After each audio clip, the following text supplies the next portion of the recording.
আমাৰ দেশৰ প্ৰাক্তন ৰাষ্ট্ৰপতি ডক্টৰ APJ আব্দুল কালামৰ কেইটামান খুনখেৰীয়া কথাই আপোনাকো কৰিব অনুপ্ৰাণিত। এই প্ৰতিবেদনৰ জৰিয়তে তেনে কিছুমান কথাই ক'বলৈ বিচাৰিছোঁ। কেতিয়াও ধুনীয়া চেহেৰাৰ মানুহ বিচাৰিব নালাগে, ই এদিন বুঢ়া হ'ব। কেতিয়াও ভাল ছালৰ মানুহ বিচাৰিব নালাগে, ই এদিন কোচ খাব। কেতিয়াও নিখুঁত শৰীৰৰ মানুহ বিচাৰিব নালাগে, ই এদিন সলনি হ'ব। কেতিয়াও সুন্দৰ চুলিৰ মানুহ বিচাৰিব নালাগে, ই এদিন বগা হৈ যাব, সৰিব। মাত্ৰ এখন ধুনীয়া হৃদয়ৰ মানুহ বিচাৰক, কাৰণ এখন ধুনীয়া হৃদয় সদায় ধুনীয়া হৈ থাকিব।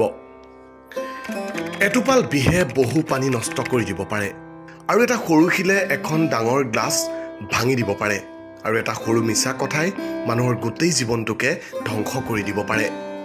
সেয়ে মিছাৰ পৰা সদায় বিৰত থাকক। বিশ্বাস বস্তুটো বৰ আচৰিত। মানুহে জীৱনত যি পায় বিশ্বাস কৰিয়ে পায়, আৰু যি হেৰুৱাই বিশ্বাসৰ কাৰণেই হেৰুৱাই। জীৱনত যিয়েই এৰি নিদিয়ক কিয়, হাঁহি আৰু আশা এই দুটা বস্তু কেতিয়াও এৰি নিদিব, কাৰণ এই দুটা বস্তুৱেই আমাক জীয়াই থকাত সহায় কৰে। তিনিটা বস্তু কেতিয়াও ঘূৰি নাহে: সময়, কথা আৰু সুযোগ। তিনিটা বস্তুৰ পতন হয়: অহংকাৰ, মিছা আৰু হিংসা।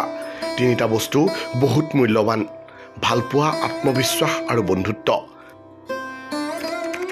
মানুহে সেইজনৰ লগত কথা পাতক যাৰ লগত পাতি ভাল লাগে, কিন্তু মই ক'ব বিচাৰিছোঁ, কথা সেইজনৰ লগত পাতক যিজনে আপোনাৰ কথাবোৰ শুনি ভাল পায়। তিনিটা বস্তু হেৰুওৱা উচিত নহয়: শান্তি, আশা আৰু সততা।